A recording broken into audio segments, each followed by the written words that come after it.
Showbiz Fanatics, isang maladragon na aktres ang todo tanggol at nakikipag-away para kay Alden Richards. Sino nga ba ito? Kilalanin natin yan. But before that, if you haven't subscribed yet to my YouTube channel, please don't forget to like, share, and subscribe at i-hit mo na rin ang notification bell for more showbiz updates. Bago tayo magsimula sa ating updates, of course, ay nais ko po muna magpasalamat sa lahat ng mga legit viewers, subscribers, at ang lahat ng mga legit na nagmamahal at sumusubaybay sa lahat ng ating mga updates. Maraming salamat po. And for today's video, pag-usapan natin ito dahil talaga namang si Alden Richards po ngayon ay todo, kumbaga kung ilalagay niya yung kanyang hashtag bless na matatawag itong si Alden Richards dahil sa dami ng mga ganap niya sa buhay ngayon. Unang-una, si Alden po, narito pong ilan sa mga kaganapan kung saan ay pumunta nga siya sa Bangkok, Thailand. Syempre, for work and of course, for short vacation na din. Tinry niya dito yung mga street foods ng Bangkok kung saan sila talaga ay kilalang kilala sa dito. Marami mga Pinoy ang nagpupunta dito at hindi po nilalagpasan yung mga pagkain dito sa Bangkok, Thailand. Lalo na po yung mga exotic food, pero sa nakita naman natin mukhang hindi tinry ni Alden ang ilan sa mga exotic food dito. So, yung kanya po pinunta dyan dahil meron po siyang endorsement shoot na kailangan gawin sa Thailand na out na po yan soon. Yan, makikita na po natin yan sa market.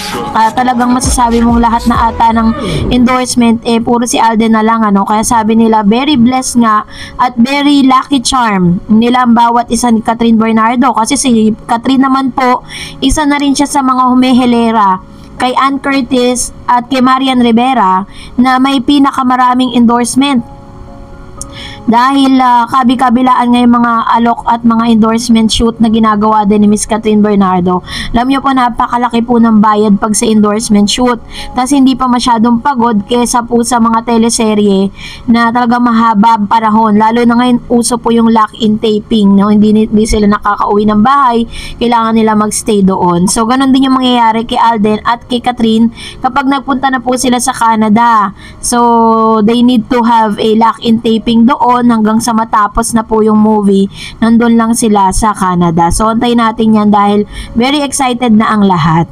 So, ito na nga pag-usapan natin kasi meron po kasing isang kumakalat na balita ngayon sa Twitter at sa News Online kung saan ay natatandaan po ninyo nung kinall out nitong si Rowena Guanzon. Congressman Rowena Guanzon, itong si Alden Richards patungkol nga sa kung paano siya nag-host sa Miss Universe. Hindi pa pala tapos tong issue na to.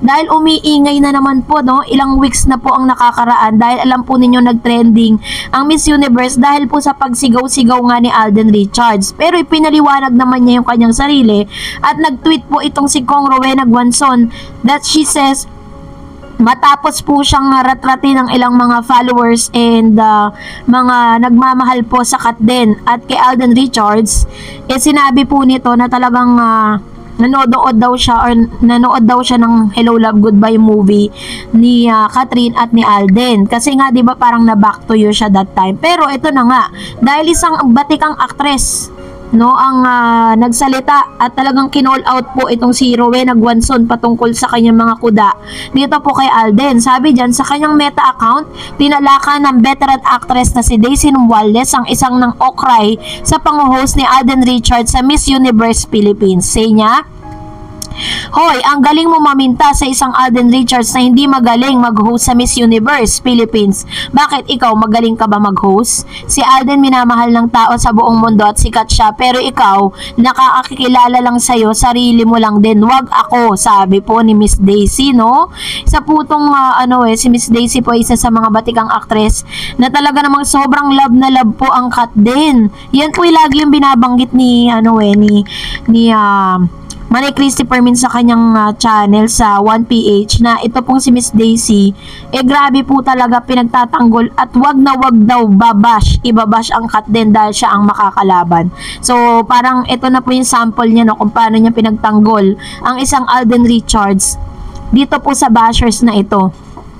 So, sino ba naman ang hindi magmamahal sila sa isang Alden Richards? Napakagalang, napaka-humble, tapos respeto, 'di ba? Sa lahat po ng mga tao na nakakasalamuha niya.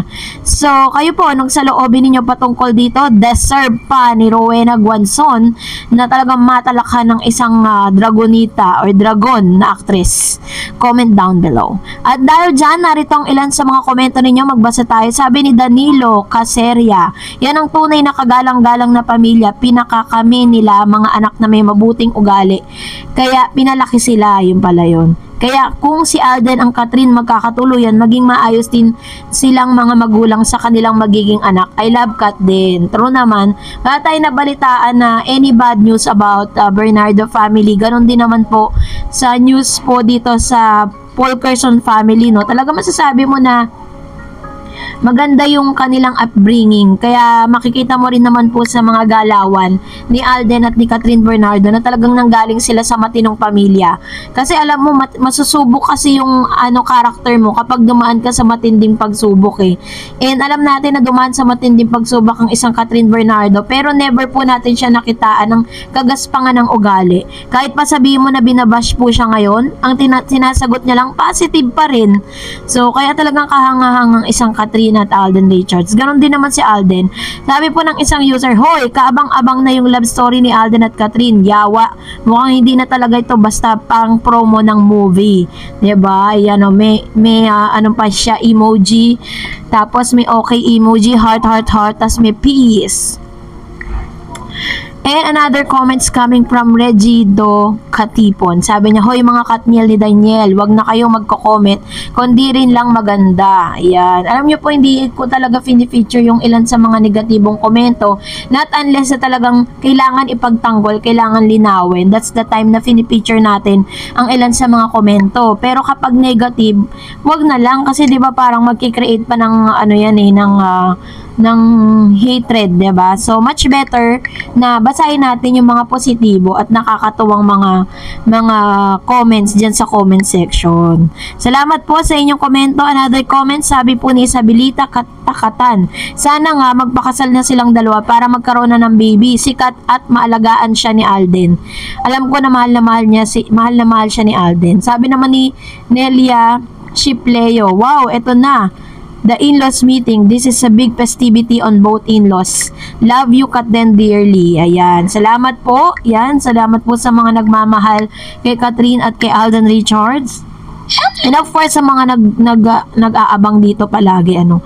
And of course, another comments coming from Teresita Mercurio. Good. If it will happen, happy to hear that for the good news. Kagalang-galang si Alden, edukado at pogi pa. The best soulmate sila ni Kat. Ayan. Salamat po sa inyong mga komento. Of course, maraming salamat. Totoo naman po yan that we are all happy for the good news that we have right now. So, abang-abang na lang po for another updates. And that's it for today. For more videos and updates, please don't forget to like and subscribe. And please don't forget to follow my Facebook page, Dar Eds TV. God bless everyone.